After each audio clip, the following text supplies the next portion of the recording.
Nobody at Camp Pendleton could have imagined that the quiet woman walking through the main gate that scorching July morning would soon make a shot that would rewrite everything they thought they knew about precision marksmanship.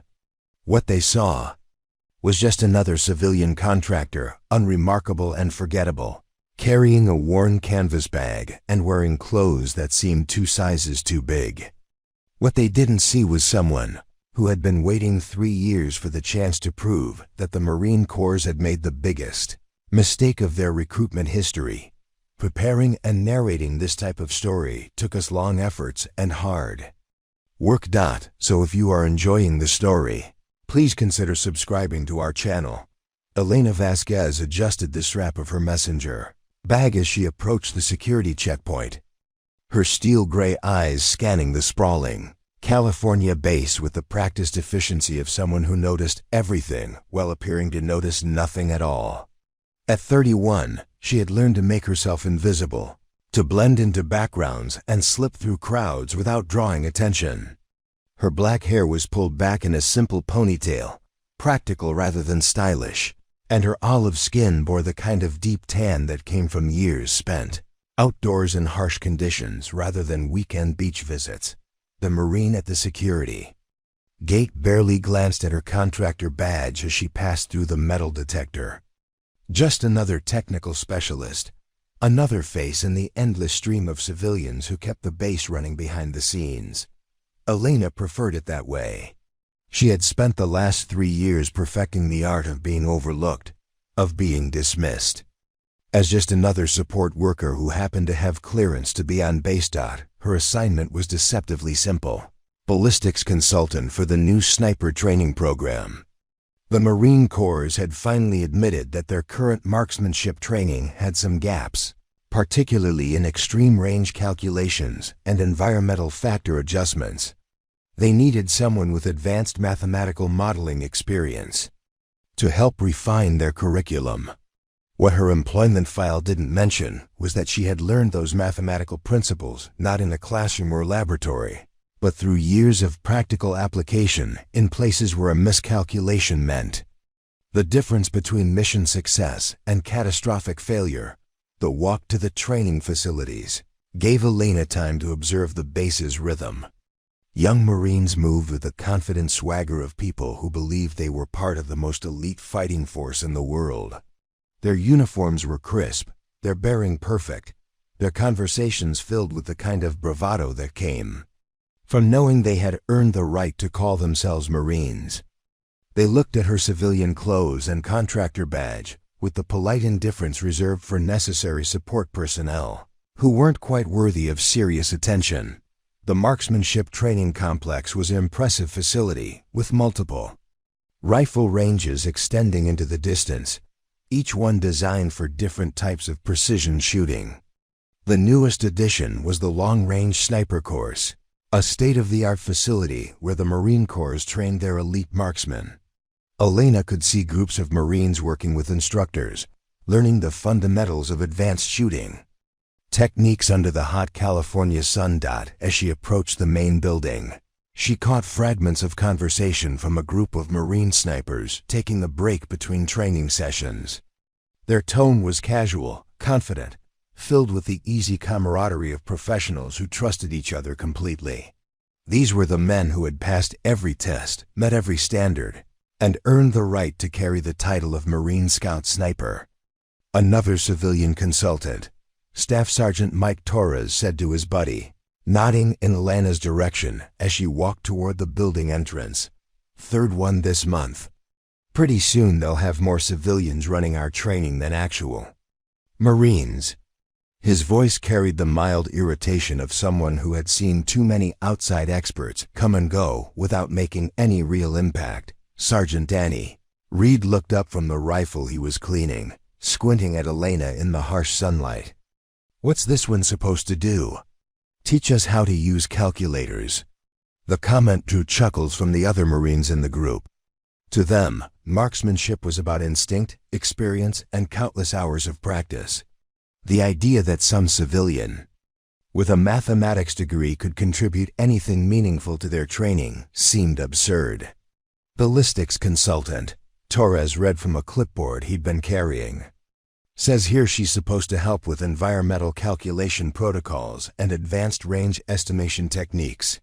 Probably some college professor who's never fired anything bigger than a .22 at an indoor range. The dismissal in his voice was casual but complete. In his experience, civilian consultants talked a lot about theory, but had no understanding of what it meant to make a shot that mattered. Elena heard every word, but her expression never changed. She had expected this reaction, had prepared for it mentally and emotionally. 3 years ago, when the Marine Corps had denied her application for sniper training, the rejection letter had been polite but firm. Women were not permitted in combat roles, and sniper training was exclusively reserved for Marines who would be deployed in direct action capacities. Her mathematical background and shooting experience were acknowledged, but deemed irrelevant for their purposes. The irony was not lost on her. The same institution that had refused to train her as a sniper was now paying her to improve their sniper training program. They wanted her mind but not her trigger finger, her calculations but not her capabilities. It was progress of a sort, though not the kind she had originally hoped for. She pushed through the building's main entrance and immediately felt the blast of air conditioning against her skin. The interior was exactly what she expected. Sterile military efficiency combined with the latest in training technology. Computer workstations lined one wall, their screens displaying ballistic calculation software and environmental modeling programs. Along another wall, display cases held examples of different rifle systems and ammunition types used in precision shooting. The receptionist, a young Marine corporal, looked up from his computer screen as Elena approached the desk. His greeting was professional but perfunctory, the kind of acknowledgement given to civilian contractors who were necessary, but not particularly important. "Ms. Vasquez, you're here for the ballistics consultation program?" "That's correct," Elena replied, her voice carrying just the faintest trace of an accent that hinted at a childhood spent switching between English and Spanish. "I'm scheduled to meet with Colonel Patterson at 1400 hours. The corporal checked his schedule, then pointed toward a row of chairs near the window. "The colonel is running a few minutes behind. You can wait there. Someone will come get you when he's ready." The dismissal was polite but clear. Elena was just another appointment in a busy schedule, another civilian consultant who would probably be forgotten as soon as her contract ended. Elena took a seat and used the waiting time to observe the activity around her. Marines moved through the building with purpose, some heading out to the ranges for training, others returning from exercises with the satisfied exhaustion of people who had pushed themselves to their limits. Their conversations were filled with technical discussions about wind readings, range estimations, and equipment modifications. These were serious professionals who took their craft seriously. What struck her most was their confidence. These Marines knew they were good at what they did. They had earned their positions through rigorous training and constant testing. They had proven themselves worthy of carrying some of the most advanced weapons systems in the world. The idea that some civilian contractor might have something to teach them about marksmanship was almost laughable. Through the window, Elena could see the long-range course where advanced students were practicing shots at distances that would challenge even experienced marksmen.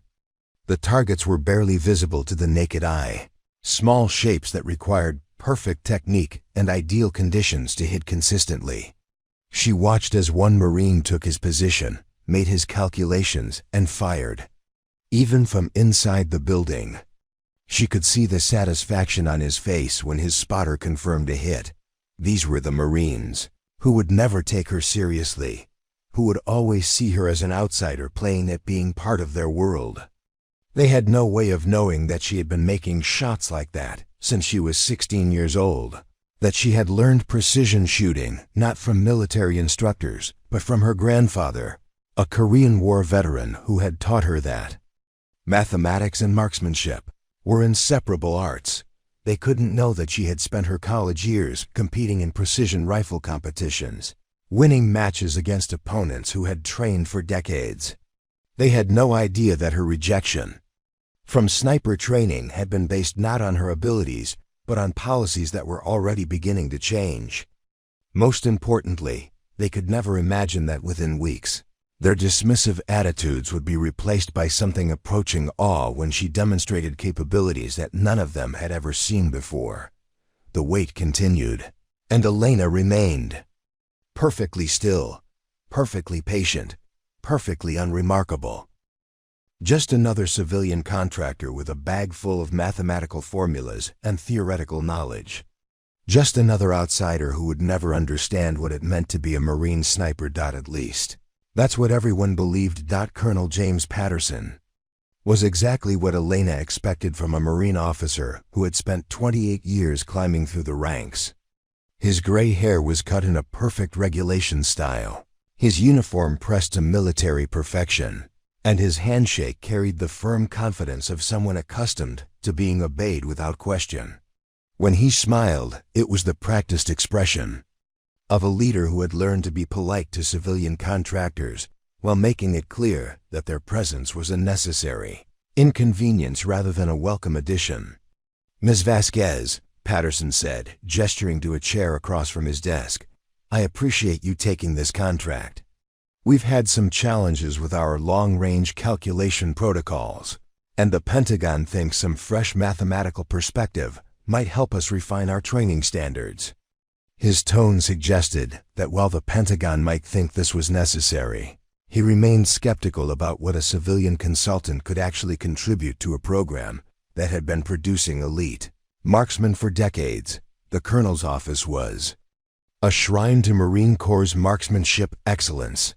The walls were covered with photos of competition teams, training exercises, and graduation ceremonies from the Scout Sniper program. Awards and commendations filled display cases, testament to the high standards and exceptional performance that defined Marine precision shooting. Everything in the room reinforced the message that this was a domain where only the best of the best belonged. "I've reviewed your academic credentials," Patterson continued, opening a thin folder that contained Elena's submitted resume. "Mathematics. Degree from UC San Diego, graduate work in ballistic modeling, some competitive shooting experience. Impressive background for civilian applications." The way he emphasized civilian made it clear that academic credentials, no matter how impressive, were fundamentally different from the kind of real-world expertise that mattered in military contexts. Elena nodded politely, choosing not to mention that her some competitive shooting experience included 3 national championships and records that still stood at several major precision rifle competitions. Her submitted resume had been carefully edited to emphasize her mathematical qualifications while downplaying her practical shooting accomplishments. She had learned that being too qualified sometimes raised more questions than being appropriately qualified for the stated position. "Your primary responsibility will be working with our instruction team to develop better environmental calculation methods," Patterson explained. "Our current protocols work fine for most conditions, but we've had some challenges with extreme range shots in variable wind conditions. The Marines seem to struggle with the mathematical adjustments required for shots beyond 1,200 meters. Through the office window, Elena could see groups of Marines moving between training stations. Their movements were precise and purposeful, the result of months of rigorous preparation. These were serious professionals who had earned their positions through demonstrated competence under pressure. The idea that they might need help from a civilian consultant with mathematical calculations was clearly something Patterson found mildly embarrassing. "I'll introduce you to Staff Sergeant Torres," the colonel continued. "He's our senior marksmanship instructor and will be your primary point of contact. Torres has been training snipers for 8 years and knows our protocols better than anyone. He'll help you understand what we need from a practical standpoint." The message was clear. Torres was the expert on actual shooting, while Elena was there to provide supplementary mathematical support. The introduction meeting took place in the main classroom where advanced marksmanship theory was taught to students who had already proven their basic shooting competence. Torres was waiting with 3 other Marine instructors, all wearing the kind of relaxed confidence that came from years of successful teaching. Their body language suggested polite tolerance rather than genuine interest as Patterson made the introductions. "Gentlemen, this is Elena Vasquez, our new ballistics consultant," Patterson announced. "She'll be working with you to improve our long-range calculation protocols. Ms. Vasquez has extensive mathematical background and should be able to help us develop more precise environmental adjustment formulas." Torres stepped forward with a professional smile that didn't quite reach his eyes. "Welcome aboard, Ms. Vasquez. We're always interested in ways to improve our training effectiveness." His handshake was firm but brief, the kind of greeting reserved for people who were necessary, but not particularly important to the real work of training. Marine snipers. The other instructors introduced themselves with similar professional courtesy. Sergeant First Class Martinez specialized in urban precision shooting scenarios. Gunnery Sergeant Williams focused on extreme range techniques. Staff Sergeant Chun handled equipment familiarization and maintenance protocols. Each man was clearly an expert in his field, with years of combat experience and hundreds of successful students to his credit.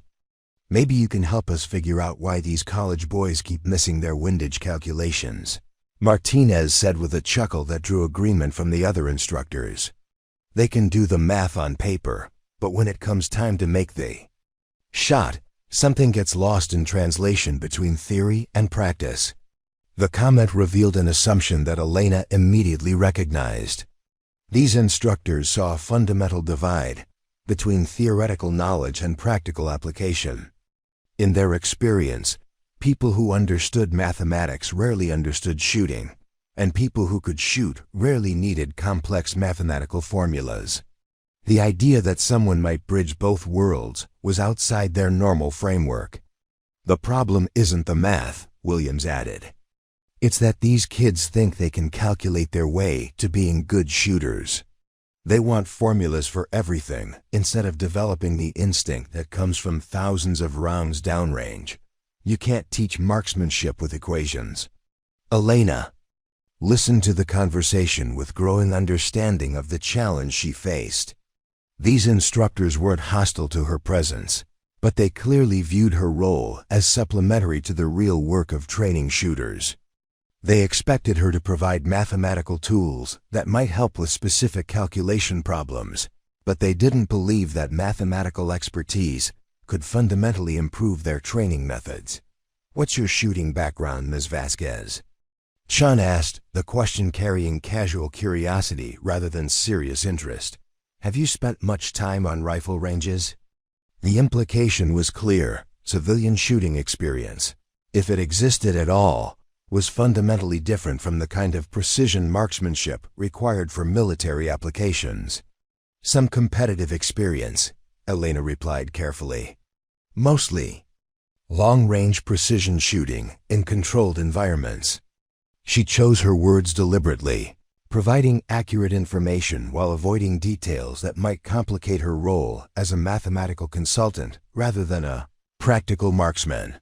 Torres nodded politely, his expression suggesting that competitive shooting, while respectable, was fundamentally different from the kind of real-world marksmanship that mattered in military contexts. "Competition shooting is good foundation training," he said diplomatically. "Very different from what we do here, but it shows you understand the basics of rifle handling." The casual dismissal stung more than Elena had expected. These Marines had no way of knowing that her competitive experience included matches where she had outshot military and law enforcement snipers from around the world. They couldn't know that her longest confirmed hit had been made under conditions that would challenge even their most experienced students. Most importantly, they had no idea that her mathematical approach to shooting had evolved from practical necessity rather than theoretical interest. We'll start by having you observe our current training protocols, Torres continued. That way you can see where the mathematical challenges are occurring and develop approaches that work within our existing framework. The key thing to remember is that everything we do here has to be practical and actionable under stress. Theory that works in classroom conditions has to translate to performance when Marines are operating under combat pressure. Elena spent the rest of the afternoon observing training sessions and reviewing current protocols. The instruction was impressive in its thoroughness and attention to detail. Students learned not just how to shoot accurately, but how to read environmental conditions, estimate ranges, and make rapid adjustments under time pressure. The instructors were clearly experts who understood both the technical and psychological aspects of precision marksmanship. What she noticed, however, were the subtle limitations in their mathematical approaches. The formulas they used were functional but not optimized. Their environmental calculations were based on simplified models that worked adequately under normal conditions, but became less reliable in extreme situations. Most significantly, their range estimation techniques relied heavily on visual judgment. Rather than mathematical precision, these were exactly the kinds of issues that Elena knew she could address. But she also understood that her suggestions would need to be presented carefully. These instructors had years of successful experience with their current methods. Convincing them to adopt new approaches would require demonstrating clear advantages, rather than simply pointing out theoretical improvements. As the day ended, Elena heard the conversations that the Marines thought she couldn't overhear. Comments about civilian consultants who thought they could improve proven military training methods. Speculation about whether someone with academic credentials but no combat experience could really understand the challenges of battlefield marksmanship. Gentle mockery of the idea that mathematical formulas could replace the kind of instinct and experience that made someone a truly effective sniper. None of it was malicious, but all of it was dismissive. Elena had become exactly what she had expected. To become another civilian contractor who was tolerated rather than respected, consulted rather than valued, and ultimately forgettable once her contract ended. At least that's what everyone assumed. The next morning brought Elena her first real opportunity to observe the Marines' training protocols in action. She arrived at the range complex just after dawn, carrying a notebook and a small tablet computer that she used for ballistic calculations. The early morning air was crisp and clear, perfect conditions for precision shooting that would allow her to see the training program at its best. Staff Sergeant Torres had arranged for her to shadow a group of advanced students who were working on long-range precision techniques. These Marines had already completed basic sniper training and were now focusing on shots beyond 800 meters, the kind of extreme range marksmanship that separated competent shooters from true experts. The training was methodical and demanding, with each student required to demonstrate consistent accuracy under increasingly challenging conditions. Today we're working on environmental reading, Torres explained as they walked toward the firing line. These Marines can hit targets at 600 meters all day long, but when you start pushing out to 1,000 meters or beyond, environmental factors become critical. Wind speed, temperature, humidity, barometric pressure, everything matters when you're trying to put a bullet in a 10-inch circle at that distance. Elena watched as the first Marine took his position behind a customized M40 A6 sniper rifle. The shooter was Corporal Jake Morrison, a 24-year-old from Texas, who had earned his place in advanced training through exceptional performance in basic marksmanship courses. His spotter, Lance Corporal Kevin Park, crouched beside him with a high-powered spotting scope and weather monitoring equipment. Morrison's target was a steel silhouette positioned at exactly 1,050 meters, barely visible to the naked eye even with the early morning clarity. The shot required not just technical precision, but also the ability to read environmental conditions and make mathematical adjustments that could mean the difference between a perfect hit and a complete miss. Wind is reading 4 to 6 miles. per hour from the left, Park reported, studying his instruments carefully. Temperature is 68 degrees, humidity at 42%, range is confirmed at 1050.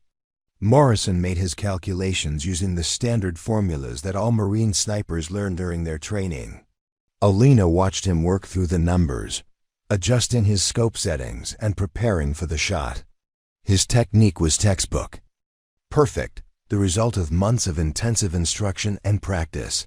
The shot, when it came, was technically sound but not quite perfect. Morrison's bullet impacted the target, but several inches to the right of center mass.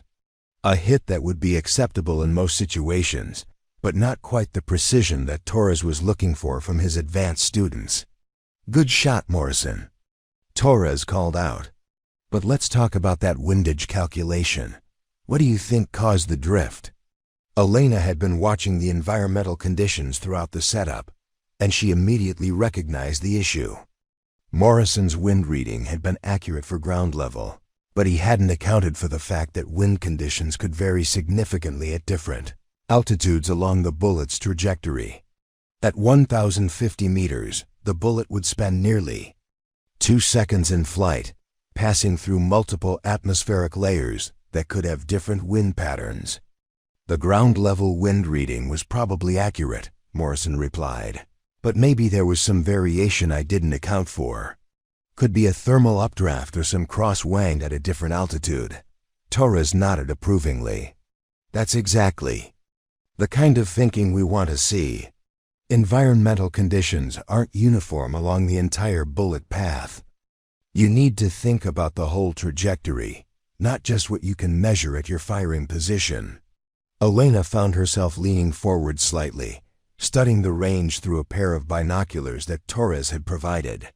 The landscape between the firing position and target was varied terrain with small hills, patches of vegetation, and areas of open ground that would create different thermal conditions. She could see indicators that suggested complex wind patterns that wouldn't be captured by a simple ground-level measurement. "Excuse me," Elena said quietly, "but I think there might be a thermal inversion creating a wind gradient between about 15 and 30 feet above ground level." The comment drew immediate attention from both Torres and the shooting team. Elena's observation was specific and technical, the kind of detailed environmental analysis that typically came from extensive field experience rather than classroom study. "What makes you think that?" Torres asked, his tone carrying polite skepticism. Thermal inversions were advanced meteorological phenomena that even experienced snipers sometimes struggled to identify accurately. Elena pointed toward a section of the range where morning shadows were creating temperature differences across the landscape. "The way the heat shimmer is behaving near those rocks suggests that air at different altitudes is moving at different speeds. If there's a temperature gradient, it would create wind shear that could affect bullet trajectory in ways that wouldn't show up in ground-level measurements." Morrison looked through his scope toward the area Elena had indicated, studying the atmospheric conditions more carefully. "You know, she might be right. I can see some distortion patterns that I didn't notice before." The observation was accurate and demonstrated a level of environmental awareness that surprised the Marines. Civilian consultants typically focused on mathematical formulas rather than field observation skills. Elena's ability to read atmospheric conditions suggested practical experience that went beyond her stated academic background.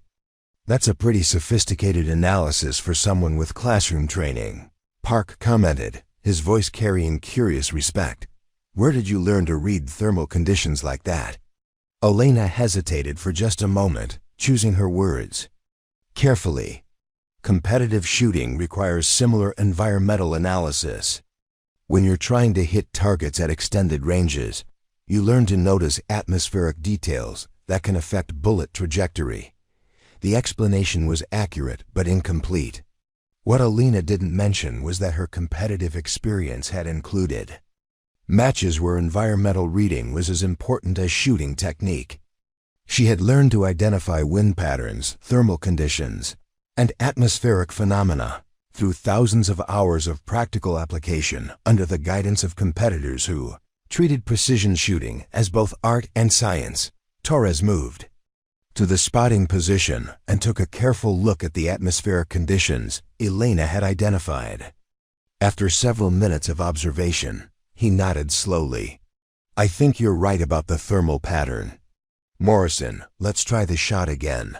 But this time adjust your windage calculation for a gradient effect rather than uniform wind conditions." Morrison made the suggested adjustments, adding complexity to his calculations that accounted for varying wind conditions at different altitudes. The mathematics were more advanced than the standard formulas typically used in Marine sniper training, requiring him to estimate wind effects across multiple atmospheric layers.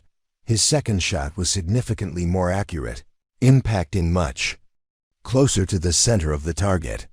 The improvement was obvious to everyone watching, validating Elena's environmental analysis in a way that impressed the entire training team. "Nice call," Morrison said, turning to acknowledge Elena's contribution. "I never would have thought to look for thermal layering in these conditions. How did you spot that so quickly?" The question put Elena in a delicate position. Her ability to read environmental conditions came from years of practical experience, but explaining that experience might raise questions about why someone with advanced field skills was working as a mathematical consultant rather than seeking a more active role in marksmanship training. "Pattern recognition," she replied simply. "When you spend enough time studying ballistic trajectories, you start to notice environmental factors that can affect bullet behavior. It becomes second nature to look for atmospheric variations that might not be obvious at first glance." The explanation satisfied Morrison and Park, but Elena noticed that Torres was studying her with increased interest. Her environmental analysis had been too quick and too accurate for someone whose experience was purely theoretical.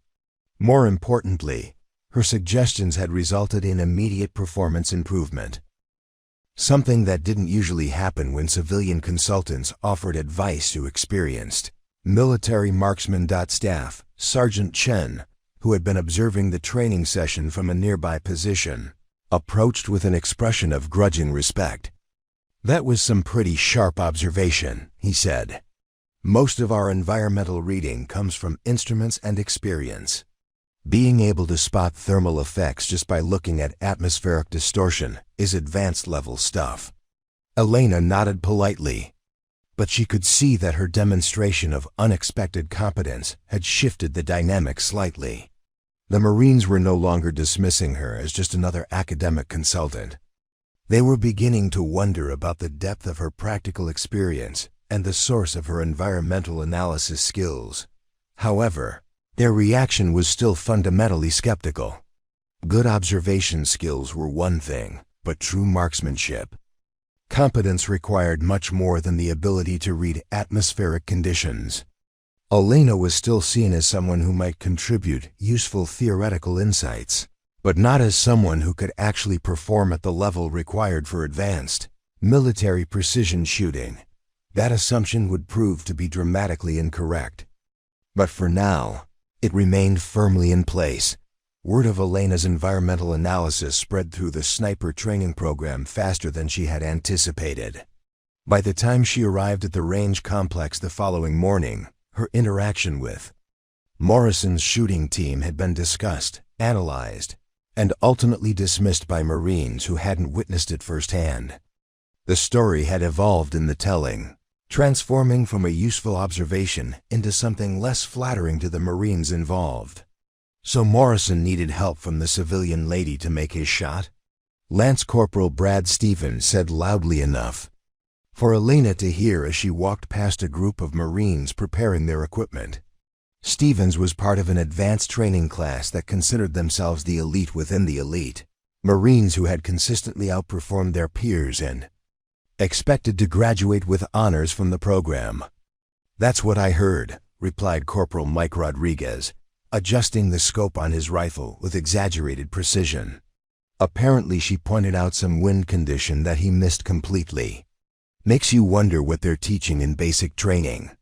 These days, if our snipers need coaching from someone who learned to shoot at weekend competitions.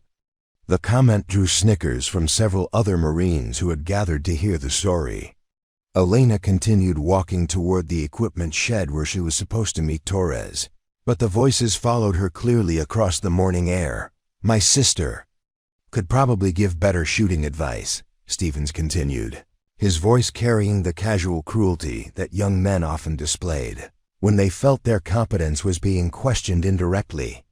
At least she's actually fired a rifle in the last 5 years instead of just running computer simulations about bullet trajectories. Elena felt the familiar tightness in her chest that came whenever her abilities were questioned based on assumptions about her background. These Marines had no way of knowing that she had fired more rounds in competitive training than most of them had fired in their entire military careers. They couldn't know that her understanding of environmental factors came from practical experience under conditions that would challenge even veteran snipers. She reached the equipment shed and began organizing the materials she would need for the day's training observation.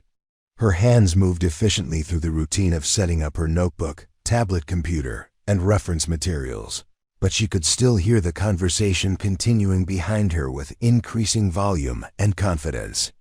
Maybe we should ask her to show us how it's done, Rodriguez suggested with mock enthusiasm. I'm sure she's got all kinds of theoretical knowledge about proper shooting techniques. Probably has a PowerPoint presentation about optimal breathing, patterns, and trigger control fundamentals. The suggestion was met with laughter that had an edge of genuine mockery rather than friendly ribbing. These Marines were beginning to view Elena's presence as somehow diminishing to their own expertise. The fact that she had provided useful advice to Morrison was being reframed as evidence that their training standards were declining rather than recognition of her competence.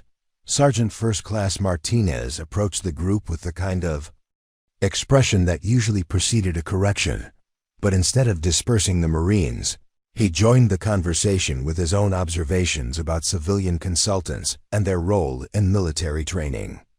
The problem with bringing in outside experts, Martinez said in a voice clearly intended for Elena to overhear, is that they don't understand the difference between theoretical knowledge and operational reality. You can study ballistics all you want, but until you've made shots that matter, under pressure, with lives depending on your accuracy, you're just playing with numbers. Elena's jaw tightened almost imperceptibly as she continued her equipment preparation. Martinez's comment struck particularly close to home, because it revealed an assumption that her mathematical expertise existed in isolation from practical experience. The Marines had decided that someone with academic credentials couldn't possibly understand the psychological and physical demands of real marksmanship.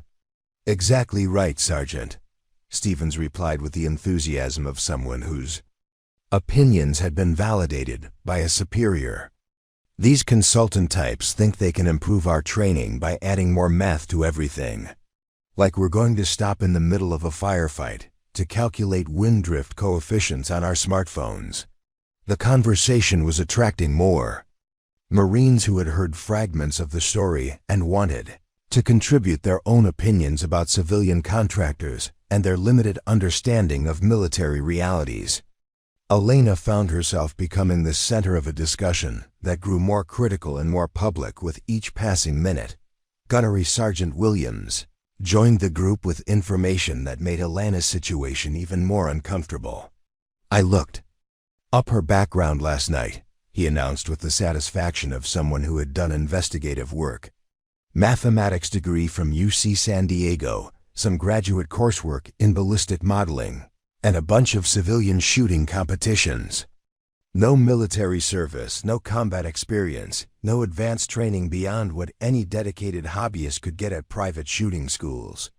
The revelation was delivered with the tone of someone exposing a fraud, though Elena's credentials were exactly what had been stated in her contract proposal.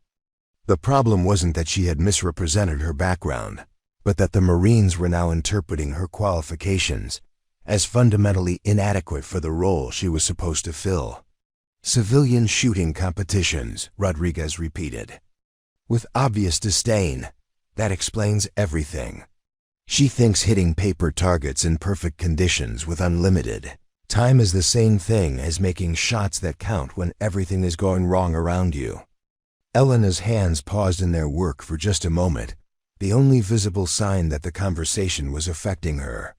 These Marines had no way of knowing that her competitive experience had included precision rifle matches where environmental conditions were deliberately challenging, where time limits created pressure similar to operational situations, and where the margin for error was measured in fractions of an inch at distances that exceeded most military shooting requirements.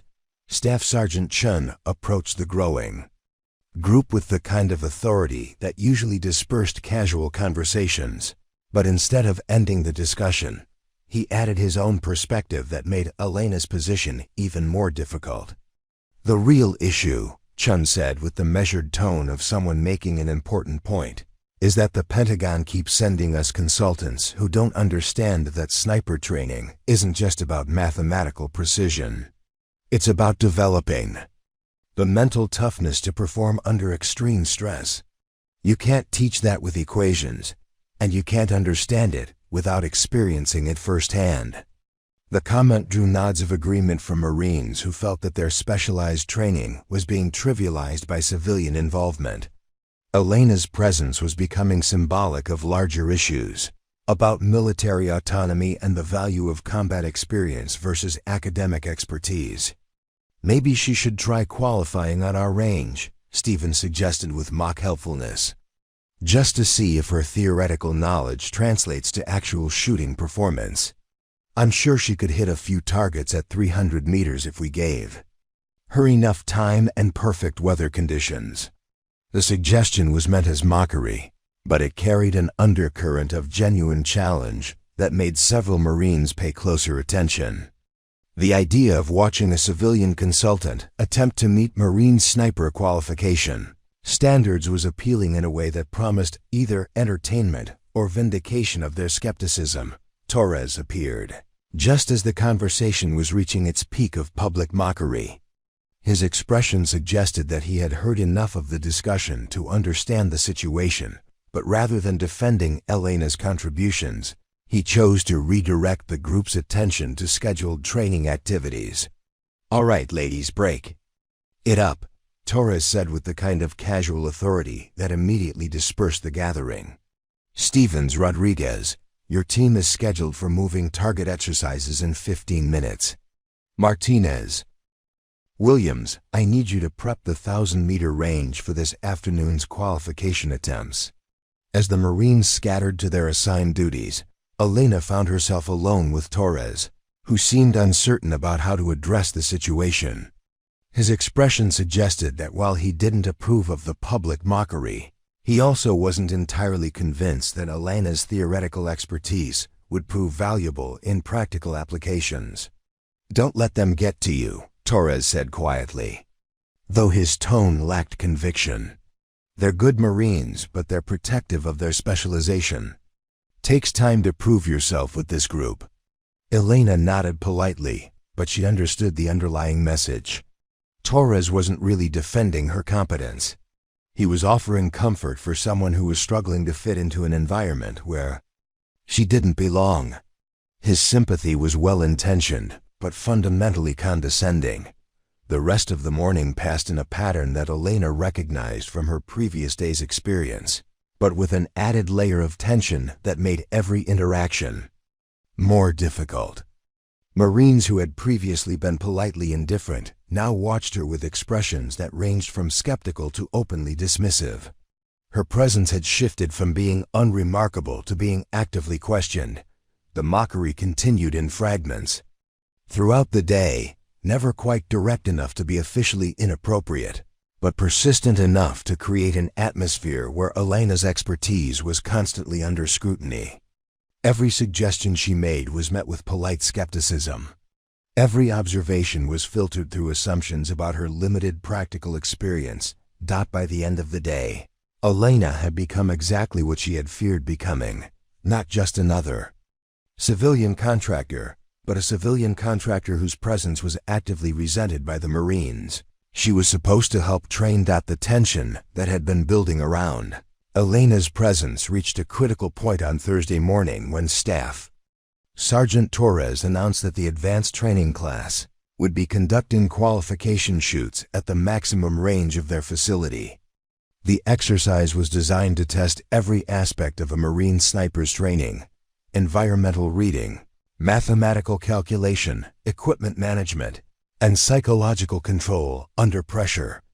Elena arrived early to observe the qualification process, positioning herself at the observation point where instructors typically monitored student performance. The range extended to 1,400 meters, pushing the limits of both equipment and human capability. At that distance, targets appeared as tiny specks that required perfect technique and ideal conditions to hit consistently.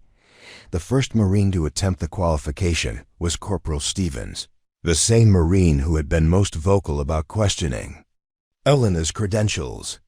He approached his firing position with the confidence of someone who had consistently outperformed his peers throughout the training program. His spotter, Lance Corporal Martinez, carried equipment that represented the pinnacle of military precision shooting technology. Wind is variable, 2 to 8 miles per hour from the southwest, Martinez reported, studying his instruments with careful attention. Temperature is 72 degrees, humidity at 38%, barometric pressure steady. Range is confirmed at 1,400 meters exactly. Stevens began his calculations using the standard formulas that form the foundation of Marine sniper training. Elena watched him work through the numbers, recognizing immediately that his mathematical approach was functional but not optimized for the complex environmental conditions they were facing. The morning air was creating thermal patterns that would affect bullet trajectory in ways that standard calculations didn't fully account for. Elena could see atmospheric distortion that indicated multiple wind layers at different altitudes, temperature gradients that would create unpredictable air density variations, and humidity effects that would alter ballistic performance throughout the bullet's 2-second flight time. Stevens fired his first shot with textbook technique, but the bullet impacted well outside the acceptable margin for qualification standards. His second attempt was closer but still insufficient. As he prepared for his third and final shot, Elena noticed something that made her unconsciously lean forward in her observation position. "He's not accounting for the Coriolis effect properly," she murmured quietly, almost to herself. The comment was overheard by Gunnery Sergeant Williams, who was standing nearby monitoring the qualification exercise. Williams turned to look at Elena with an expression of surprise that bordered on skepticism. "Coriolis effect?" Williams said. "That's pretty advanced ballistic theory. Most Marines don't even learn about Earth rotation compensation until they're well into advanced training." Elena realized immediately that her observation had revealed knowledge that went beyond what would be expected from a civilian consultant focused on basic mathematical improvements. The Coriolis effect, the influence of Earth's rotation on long-distance projectiles, was typically covered only in the most advanced military marksmanship programs. "It's part of the mathematical modeling I studied," Elena replied carefully. "At extreme ranges, rotational effects become significant enough to influence accuracy." Her explanation was accurate but deliberately vague, avoiding details that might raise additional questions about the depth of her practical knowledge. Williams studied her with increased interest, his expression suggesting that he was beginning to reconsider his assumptions about her background. "You're talking about compensating for a force that deflects bullets by maybe 2 inches at 1,400 meters. That's the kind of detail that most competitive shooters never encounter." The conversation attracted the attention of Staff Sergeant Chun, who approached with curiosity about Elena's technical observation.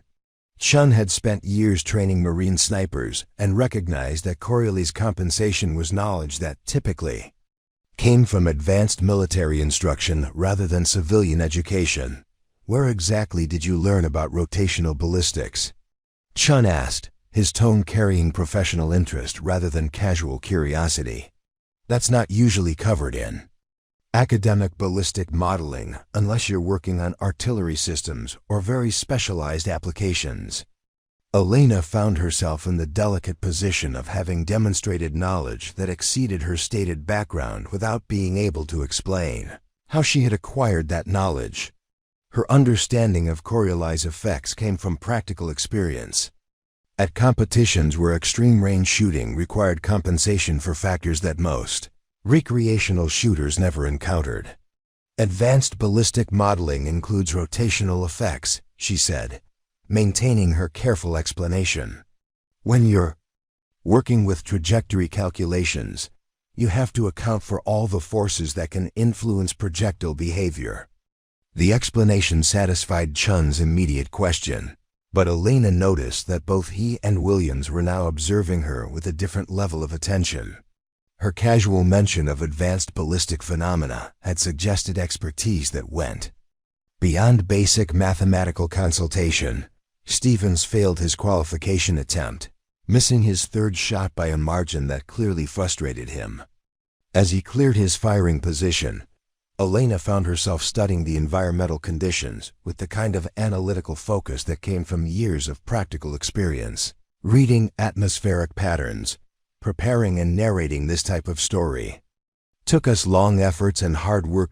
So if you are enjoying the story, please consider subscribing to our channel. The next Marine to attempt qualification was Lance Corporal Park, Morrison's former spotter who had been impressed by Elena's thermal analysis several days earlier.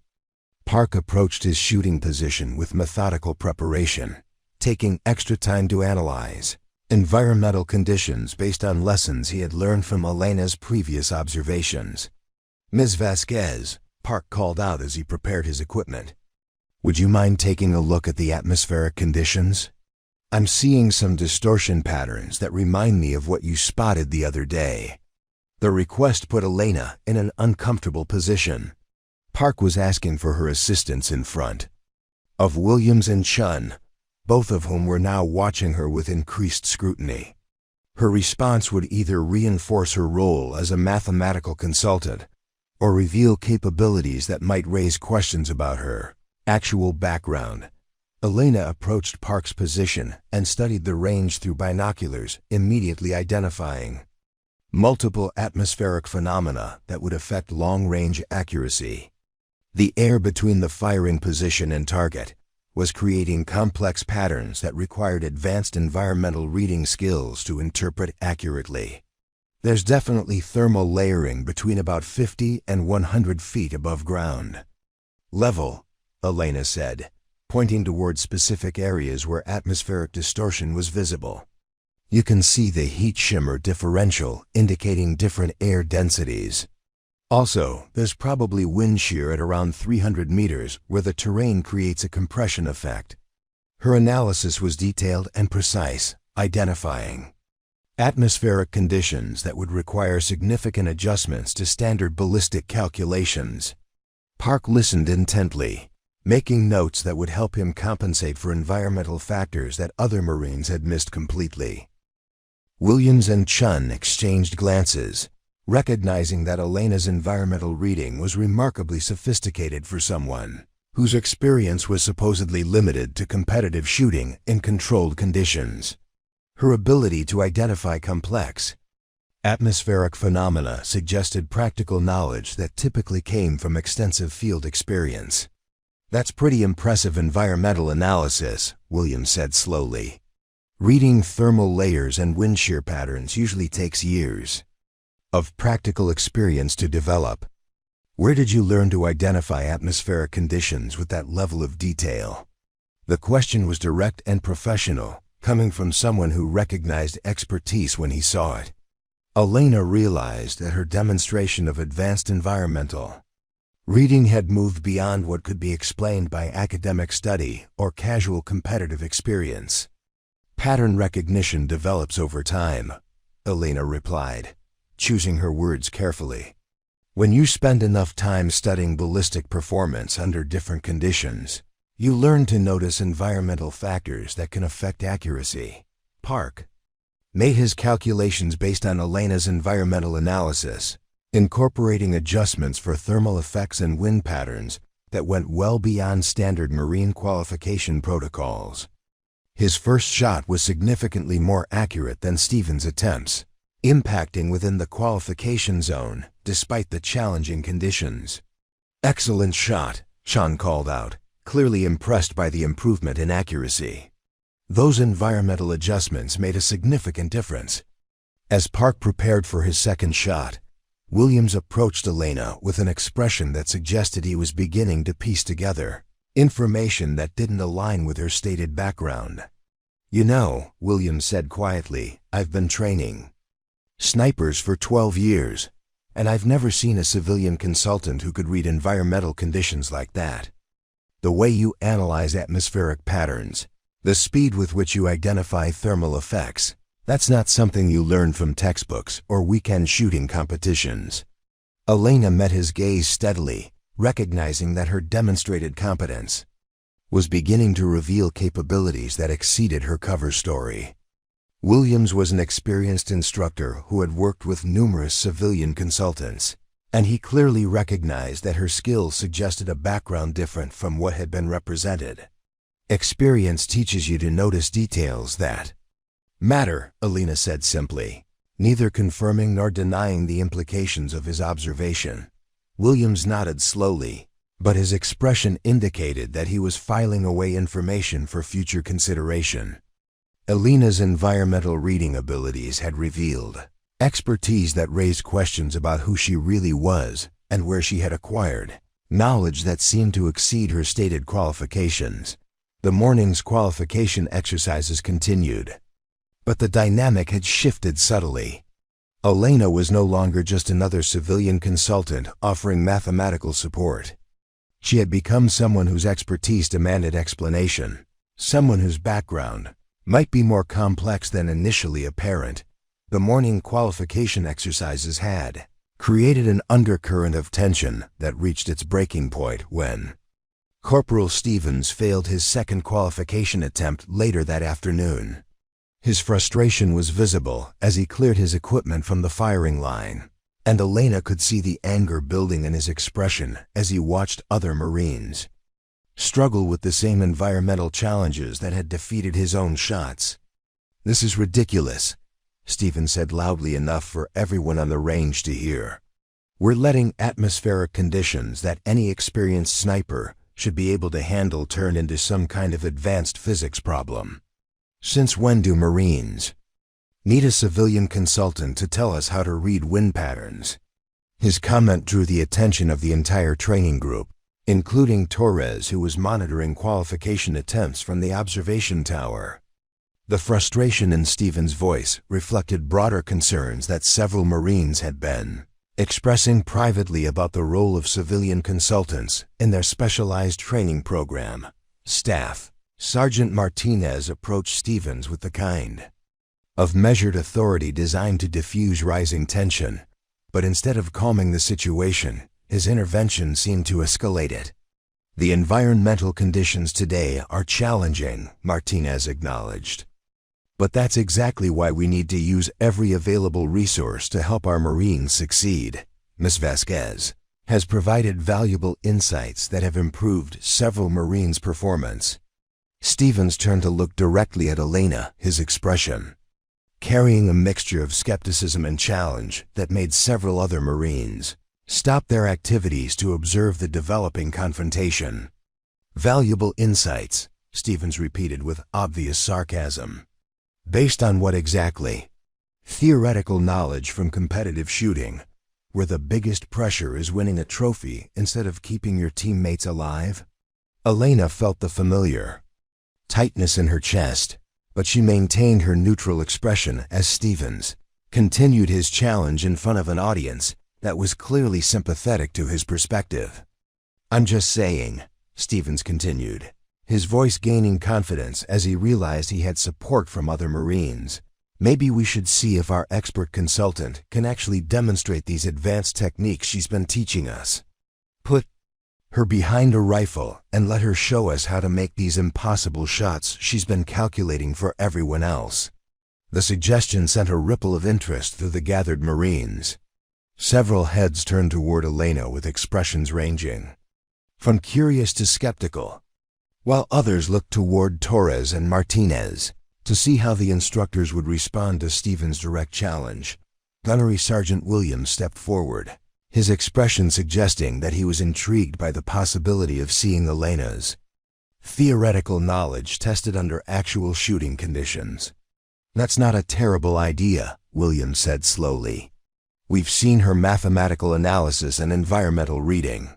It might be instructive to see how that translates to practical marksmanship." Elena realized immediately that she was being maneuvered into a position where refusing the challenge would confirm every assumption the Marines had made about civilian consultants, who offered advice without being willing to demonstrate their own competence. Staff Sergeant Chun joined the conversation with an observation that increased the pressure on Elena to accept the challenge. "Our qualification standard is 5 hits out of 7 shots at 1400 meters, Chun said. "It's the same standard every Marine sniper has to meet. Seems reasonable to ask if someone who's been advising our shooters can meet the same requirements." Torres climbed down from the observation tower, clearly aware that the situation had evolved beyond a simple training exercise into something that could affect Elena's credibility and ongoing role in the program. His expression suggested concern about the developing confrontation, but also curiosity about Elena's actual shooting abilities. "Ms. Vasquez," Torres said carefully, "you're under no obligation to participate in qualification exercises. Your role here is consultation and mathematical analysis, not practical demonstration." Elena studied the faces surrounding her, recognizing that Torres was offering her an honorable way to decline the challenge. But she also understood that refusing would permanently confirm her status as someone who could talk about marksmanship, but couldn't actually perform at the level required for credibility with this group. "I appreciate the concern," Elena replied, her voice steady despite the internal conflict she was experiencing. "But if it would be helpful for the Marines to see practical application of the techniques we've been discussing, I'm willing to make the attempt." Stephen's expression showed satisfaction that his challenge had been accepted, while Williams and Chen exchanged glances that suggested they were genuinely curious about what Elena might be capable of demonstrating. "Just to be clear about the parameters," Chen said, moving toward the equipment shed where spare rifles were stored. "This would be our standard qualification course. 7 shots at 1400 meters, with time limits and standard environmental conditions. No special accommodation for civilian shooting experience." Elena nodded her agreement, though her heart was racing as she contemplated the implications of what she was about to attempt. The Marines expected her to fail, which would confirm their assumptions about the limitations of civilian expertise.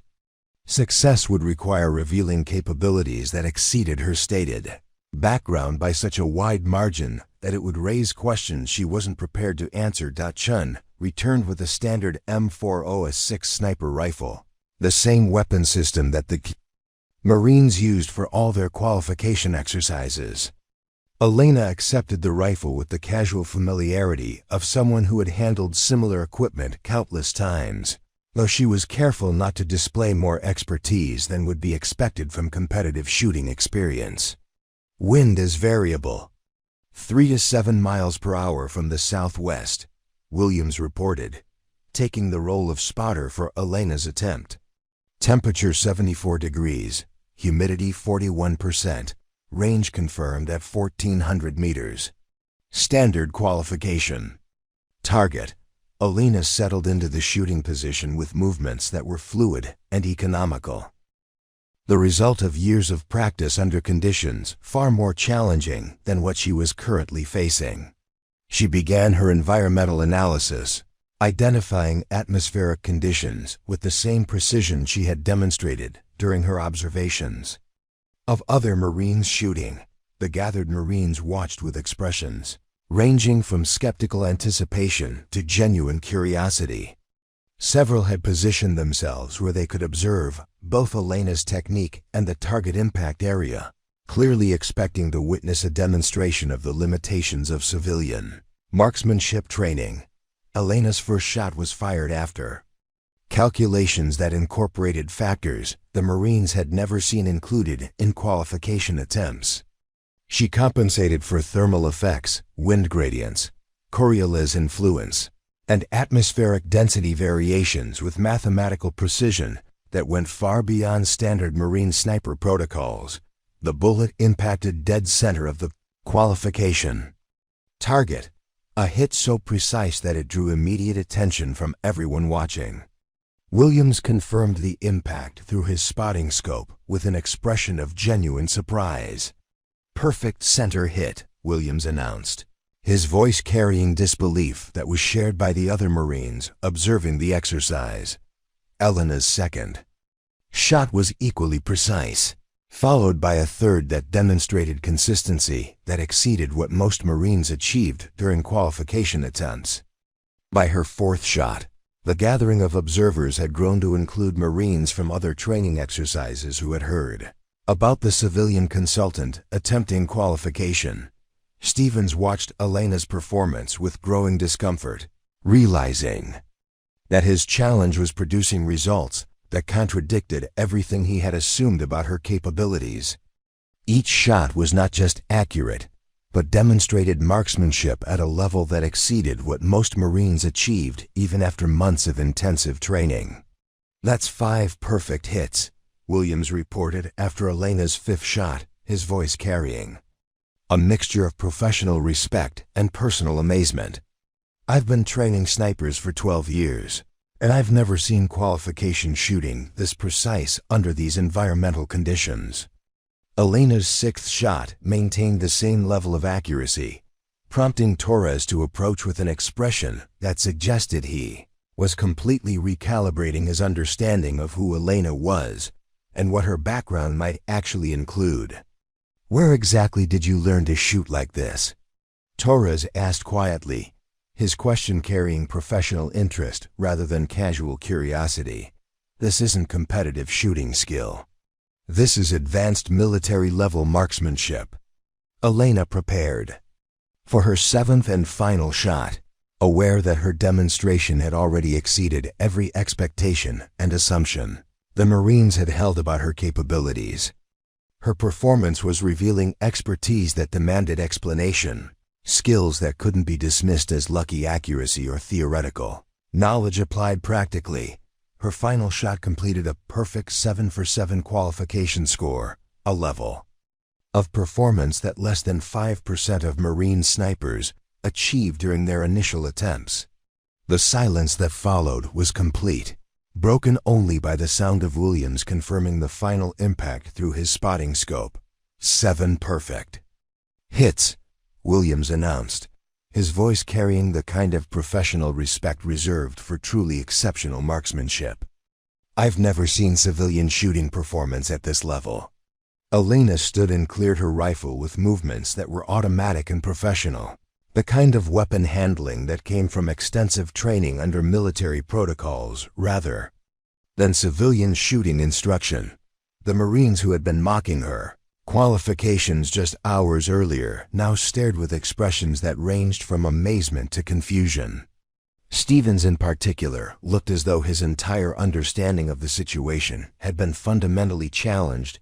Torres approached Elena with questions that she knew were inevitable, but wasn't prepared to answer completely. "That shooting performance," Torres said slowly, "that's not something you learn from weekend competitions or academic study. That's advanced military marksmanship at a level that takes years of intensive training to develop." Elena met his gaze steadily, recognizing that her demonstration had moved far beyond what could be explained by her stated background. The questions that would follow were unavoidable, and her answers would determine whether her true identity remained protected or became the subject of investigation that could complicate everything she was trying to accomplish. the silence following. Elena's perfect qualification performance stretched for nearly a full minute before Torres found his voice again. 7 perfect hits at 1,400 meters wasn't just impressive shooting. It was performance that exceeded the capabilities of most Marine instructors who had been training snipers for decades. Elena's demonstration had revealed skills that demanded immediate explanation. "Ms. Vasquez," Torres said, his tone carrying the authority of someone who was no longer asking casual questions, "I need you to explain exactly where you acquired this level of marksmanship training. What you just demonstrated isn't civilian competitive shooting. This is advanced military precision shooting at a level that suggests formal training by military instructors." Elena felt the weight of dozens of pairs of eyes focused on her, recognizing that her perfect qualification had created a situation where her carefully constructed cover story was no longer sustainable. The mathematical consultant who happened to have some competitive shooting experience could not explain performance that exceeded Marine qualification standards by such a dramatic margin before she could formulate a response. Staff Sergeant Martinez approached with an expression that suggested he had been making connections between Elena's demonstrated capabilities and information that was beginning to coalesce into a disturbing picture. "I've been thinking about your environmental reading skills," Martinez said slowly, "and something's been bothering me about the way you analyze atmospheric conditions. The techniques you use, the speed with which you identify thermal patterns, the way you compensate for factors that most snipers never learn to calculate. That's not competitive shooting knowledge." Elena maintained her calm expression, but internally she was calculating the implications of discovery. Martinez was an experienced instructor who had worked with numerous civilian consultants and competitive shooters. His growing suspicion suggested that her cover story was unraveling in ways that could expose her true identity. Gunnery Sergeant Williams joined the conversation with information that made Elena's situation significantly more complicated. "I did some additional research last night," Williams announced, his voice carrying the satisfaction of someone who had solved a puzzle that had been bothering him. Elena Vasquez, mathematics degree from UC San Diego, competitive shooting experience. But what's interesting is what's not in the public records.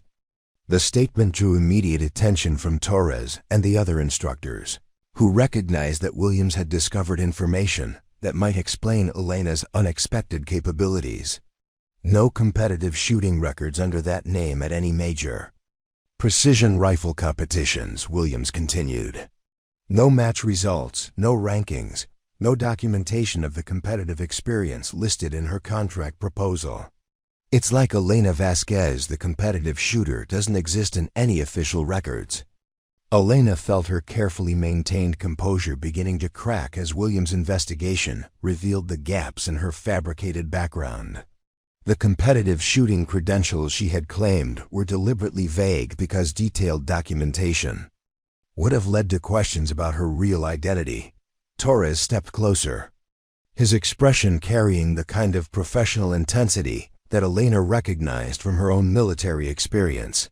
"Ms. Vasquez, I'm going to ask you directly, what is your actual background? Because what you just demonstrated suggests military training at a level that doesn't match anything in your submitted credentials." The direct challenge put Elena in an impossible position. Continuing to maintain her cover story in the face of her demonstrated capabilities would require lying to Marines who were clearly intelligent enough to recognize that her explanation didn't match her performance. But revealing her true background would expose her real identity and the reasons she had been forced to create a false persona. The decision was taken away from her when Colonel Patterson appeared at the firing line. Having been summoned by Torres after Elena's qualification performance, Patterson's expression suggested that he had already been briefed on the situation and was prepared to address questions that had moved beyond routine training consultation. "Staff Sergeant Torres," Patterson said, his voice carrying the authority of someone who was about to provide information that would change everyone's understanding of the situation. I think it's time we had a complete discussion about Ms. Vasquez's actual qualifications and the reason she's working with our program. Elena realized immediately that Patterson's arrival meant her true identity was about to be revealed. The colonel's tone suggested that he possessed information about her background that went beyond what had been shared with the training staff. Patterson turned to address the gathered Marines, his expression grave. What you witnessed today was not a civilian consultant demonstrating unexpected competence. What you witnessed was Staff Sergeant Elena Vasquez, formerly of the 2nd Marine Expeditionary Force, demonstrating the marksmanship skills that made her one of the most effective snipers in Marine Corps' history. The revelation hit the assembled Marines like a physical blow. Elena Vasquez was not a civilian consultant with academic credentials and competitive shooting experience. She was a Marine veteran whose military service included sniper training at the highest levels of the Corps. Stevens, who had challenged Elena to demonstrate her shooting abilities, stood frozen with an expression of horror as he realized the magnitude of his mistake. He had been mocking a Marine veteran whose service record apparently exceeded his own by a significant margin. Staff Sergeant Vasquez served 3 combat deployments. Patterson continued, his voice carrying the respect reserved for Marines who had proven themselves under the most demanding conditions. She was trained as a precision marksman by the same instructors who developed our current sniper program. Her military record includes commendations for marksmanship that exceed anything achieved by Marines currently in this training program. Torres looked between Patterson and Elena with an expression that suggested he was struggling to process the information. Sir, if Staff Sergeant Vasquez has advanced military sniper training, why is she working as a civilian consultant? Why isn't she serving in an active capacity with the sniper program? The question touched on the heart of Elena's situation, the reason she had been forced to create a false identity and work in a civilian capacity rather than serving openly as a Marine sniper instructor. Patterson's expression darkened as he prepared to explain the circumstances that had led to Elena's current situation. Staff Sergeant Vasquez applied for formal sniper training 4 years ago.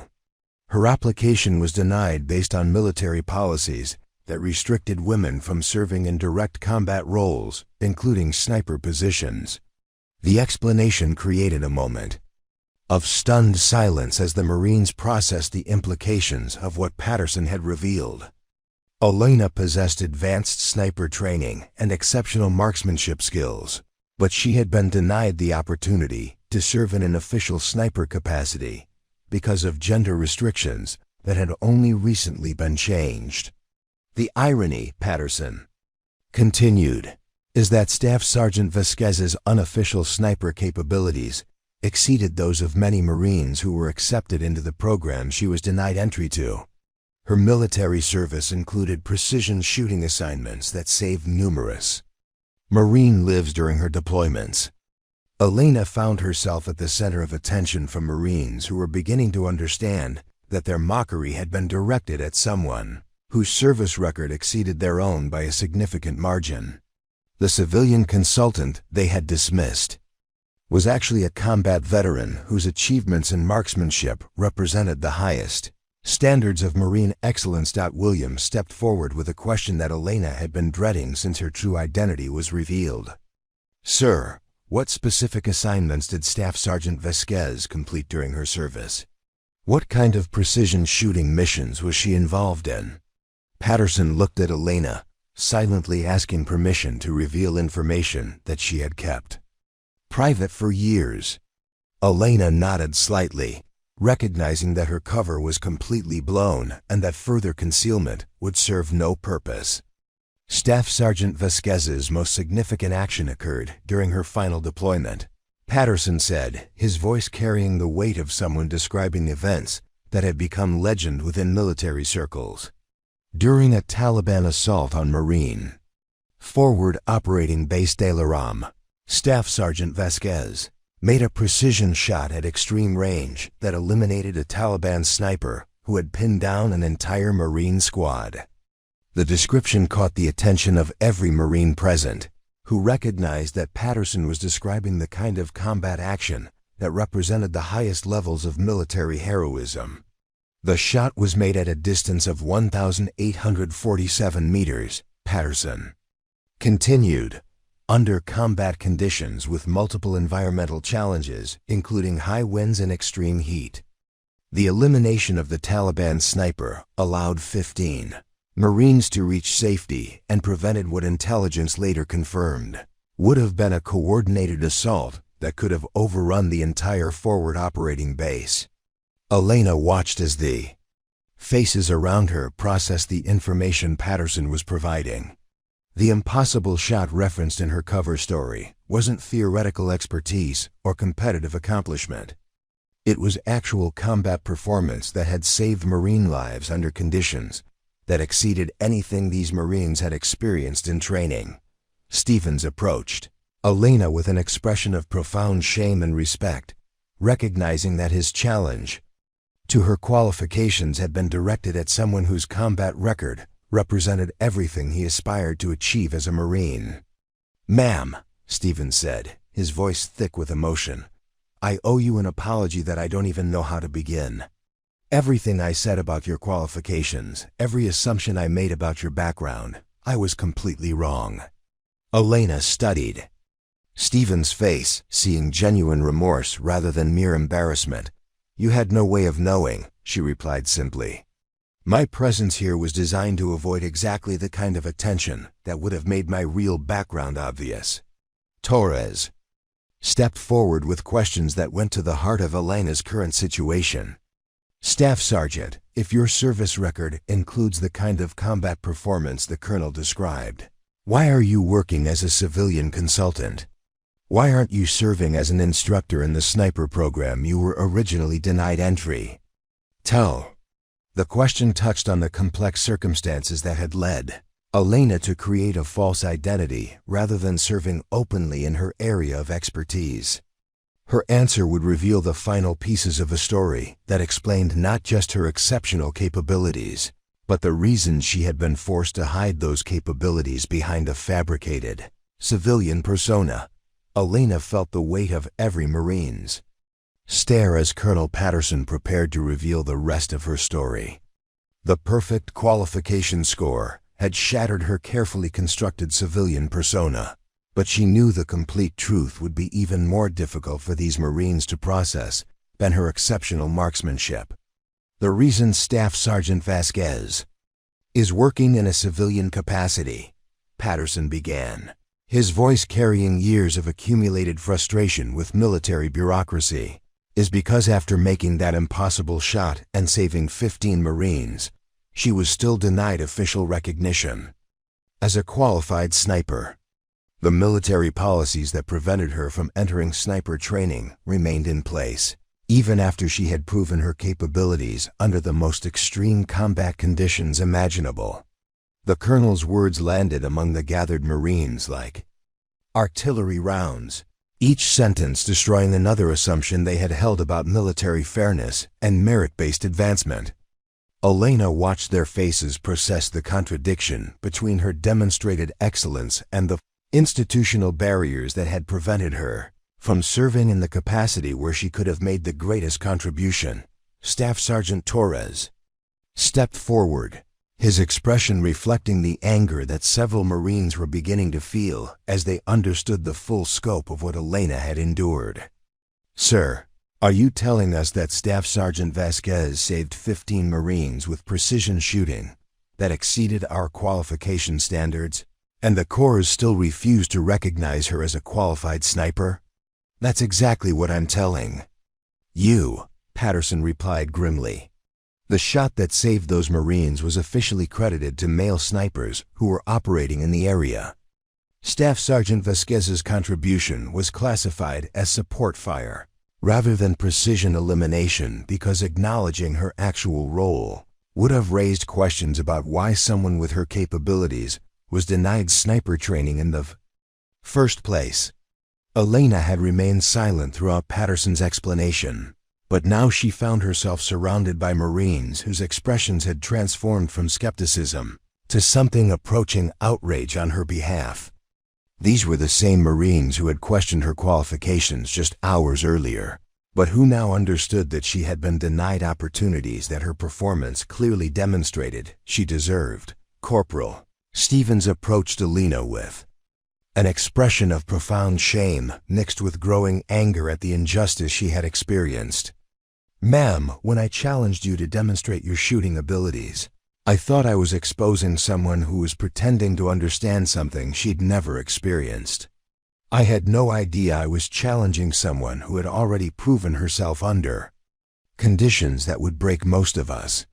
Elena studied Stephen's face, recognizing genuine remorse and a dawning understanding of the magnitude of institutional unfairness that had shaped her career. "You couldn't have known," she said quietly. "The whole point of my civilian consultant role was to avoid exactly this kind of attention and revelation." Gunnery Sergeant Williams stepped forward with questions that reflected the confusion several Marines were experiencing as they tried to understand Elena's current situation. "Staff Sergeant, if the military failed to recognize your capabilities, why did you come back? Why are you working to improve a sniper training program that denied you the recognition you earned?" The question touched on the heart of Elena's motivation.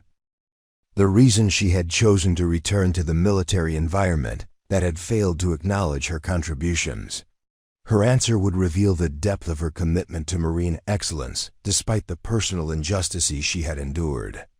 "Because Marines are still dying from preventable mistakes," Elena replied, her voice carrying the conviction that had driven her decision to accept the civilian consultant position.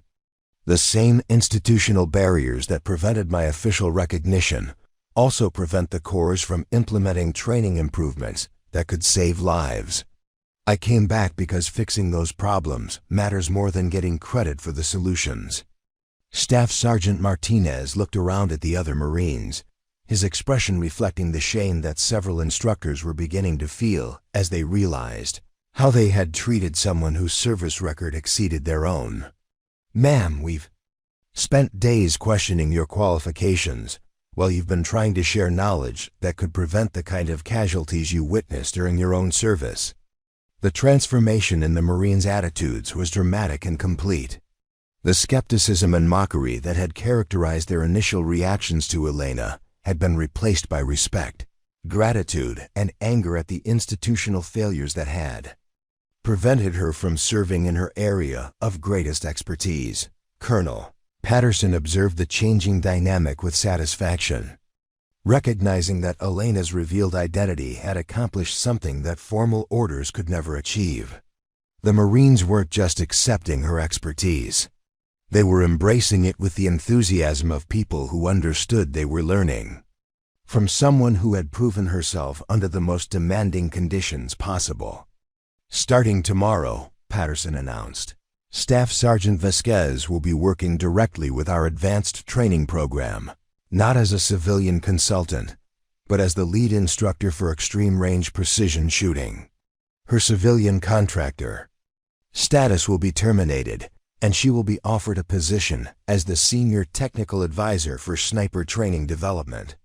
Elena felt a mixture of satisfaction and apprehension as she realized that her carefully maintained anonymity was ending permanently. The revelation of her true identity would change everything about her role and responsibilities, but it would also give her the authority to implement improvements that could prevent the kind of tragedies she had witnessed during her combat service. Torres approached Elena with an expression that combined professional respect with personal apology. "Staff Sergeant, I want you to know that every Marine in this program will learn about your service record and the shot that saved those 15 Marines.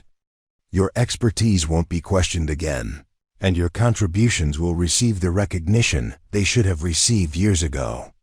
The Marines who had gathered to witness Elena's qualification attempt were no longer the same group that had questioned her credentials that morning.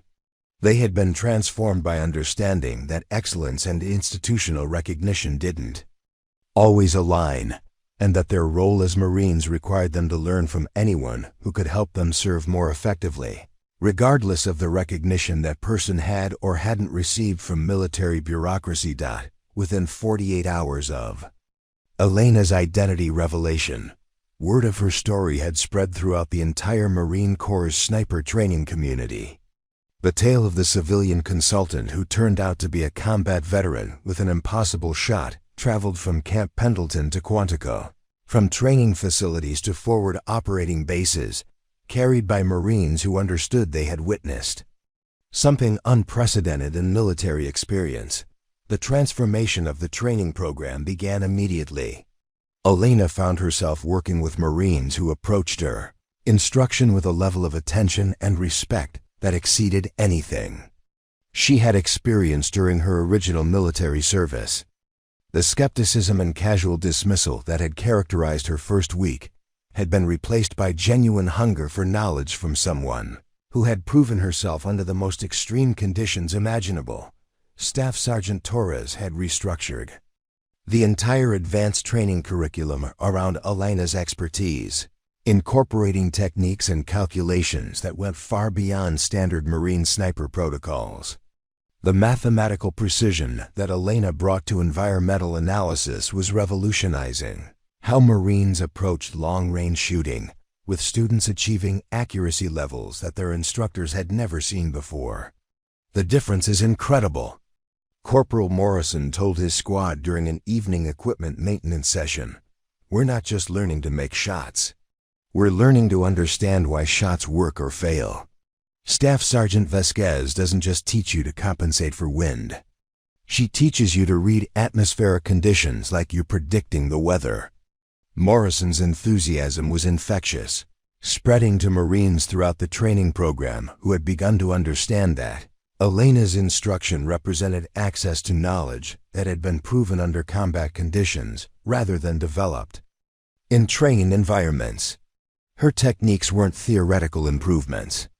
They were survival skills that had been tested when lives actually depended on precision. Lance Corporal Park had become one of Elena's most dedicated students, spending extra hours learning the advanced environmental reading techniques that had helped him achieve perfect qualification scores. His improvement was so dramatic that Marines from other training companies had begun requesting access to Elena's instruction methods. She doesn't just teach marksmanship, Park explained to a group of Marines from the basic sniper course. She teaches you to think like someone whose life depends on making impossible shots possible. Every calculation she shows us, every environmental factor she teaches us to notice, it all comes from experience that none of us can imagine.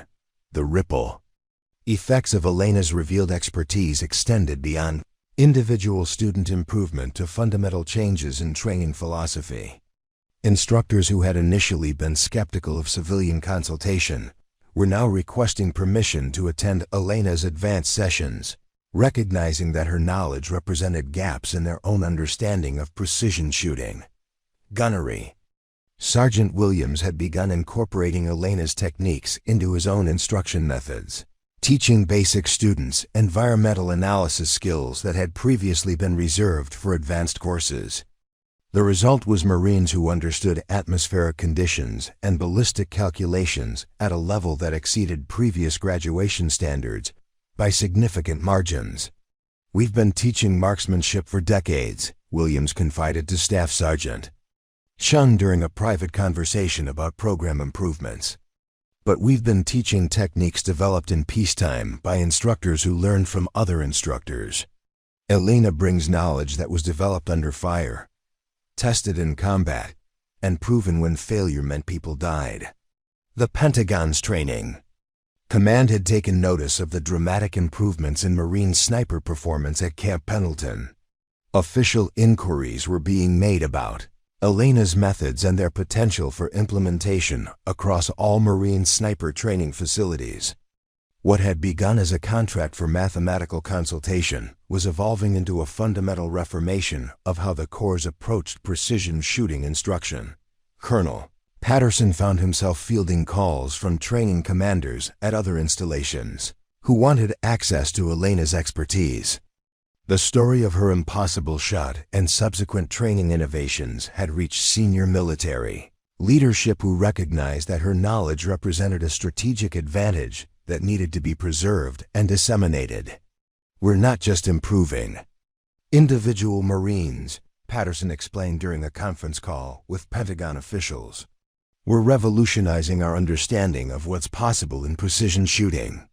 The techniques Staff Sergeant Vasquez is teaching are producing results that exceed our previous standards by margins we didn't think were achievable." Elena herself had found a sense of purpose that had been missing since her combat deployments ended. Working with Marines who valued her expertise and implemented her techniques was providing the professional satisfaction that institutional recognition had never delivered.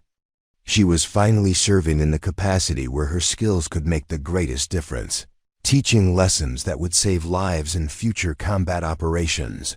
The Marines who had initially mocked her qualifications had become her most vocal advocates, spreading her story and techniques to anyone who would listen.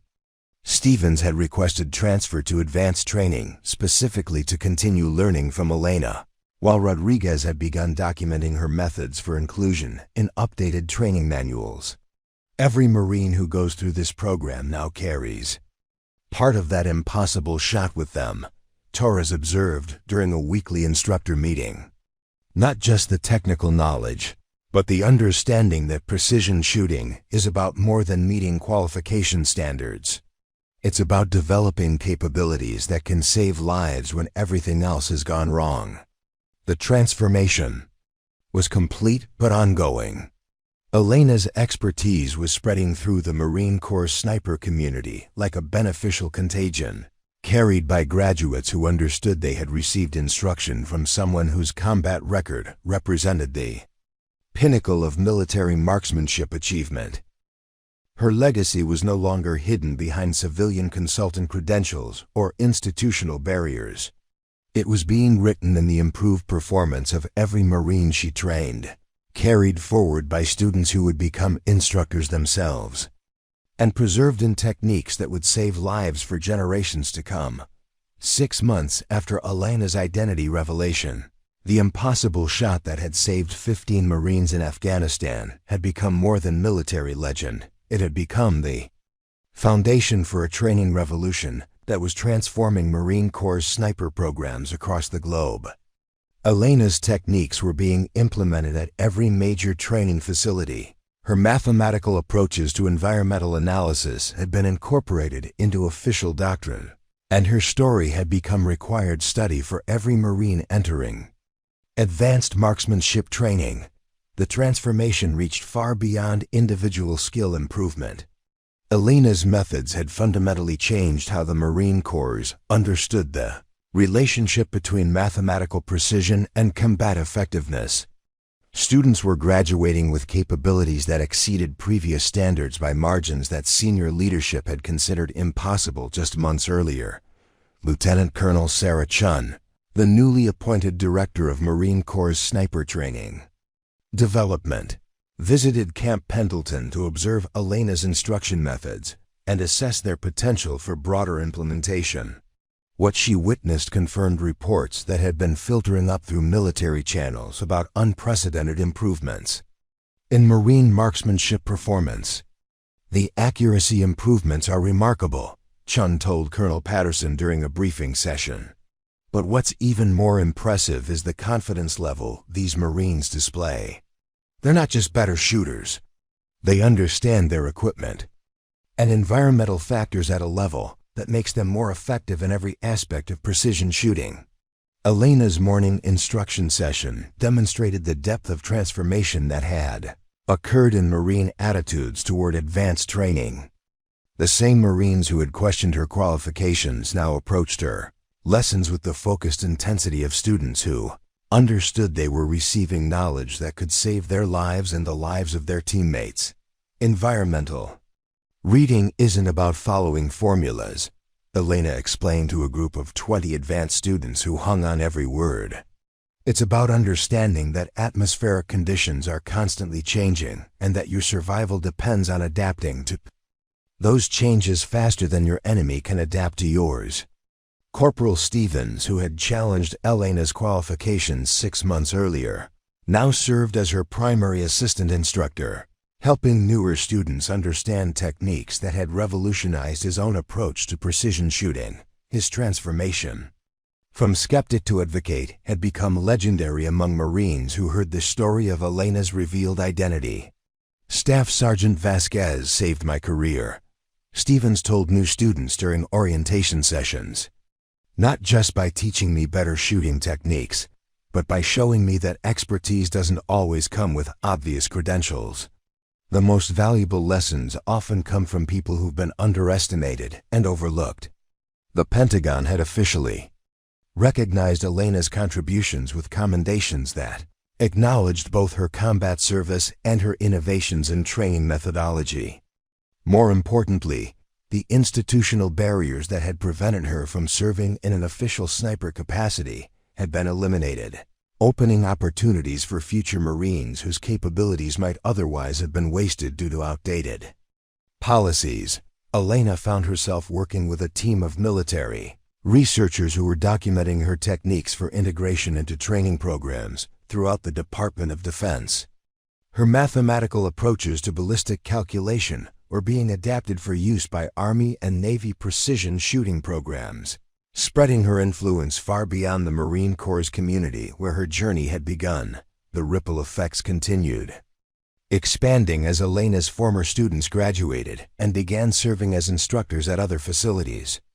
Each carried techniques and philosophies that reflected her emphasis on mathematical precision combined with practical field experience. The impossible shot that had saved 15 Marines was now saving lives through improved training that would benefit thousands of future service members. Master Sergeant Williams, recently promoted and assigned to Marine Corps headquarters, was implementing Elena's methods at the highest levels of military training development. His reports to senior leadership emphasized that Elena's contributions represented more than technical improvements.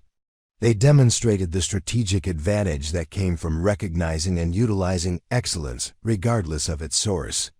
We learned that assumptions about expertise can blind us to capabilities that exceed our own.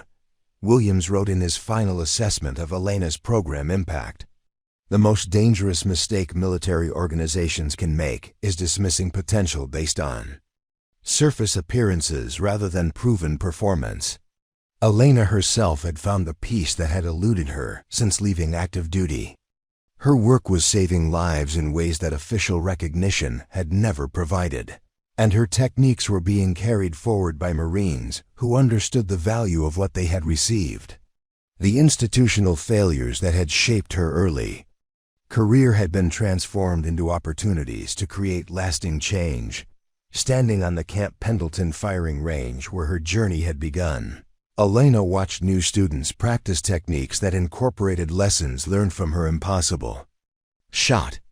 These Marines would deploy with capabilities that exceeded anything available to previous generations, carrying mathematical precision and environmental awareness that could mean the difference between mission success and catastrophic failure.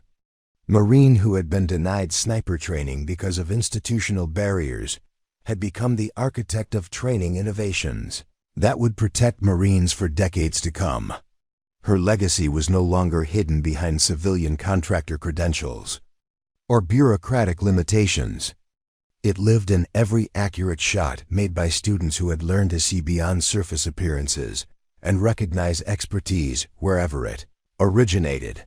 The impossible shot had become possible for a new generation of Marines who understood that excellence often comes disguised as ordinary competence, and that the most valuable lessons are frequently taught by people whose true capabilities remain hidden until circumstances demand their revelation. Elena's story had become more than personal vindication. It had become proof that underestimating others, based on assumptions rather than evidence, was not just unfair, but strategically dangerous in environments where lives depended on recognizing and utilizing every available advantage. 3 years. Later, Elena stood before a packed auditorium at the Marine Corps' War College, delivering the keynote address at the annual Advanced Marksmanship Symposium. The audience included generals, training directors, and sniper instructors from around the world who had come to learn from the woman whose impossible shot had revolutionized military precision shooting. The most dangerous assumption we can make, Elena told the assembled military leaders, is that we can judge someone's capabilities by their appearance, their background, or their credentials. Excellence often comes disguised as ordinary competence, waiting for the right moment to reveal itself. Behind her, a massive screen displayed statistics showing the dramatic improvements in military marksmanship performance since her training methods had been implemented globally. Casualty rates from sniper engagements had dropped by 60%. Mission success rates had increased dramatically.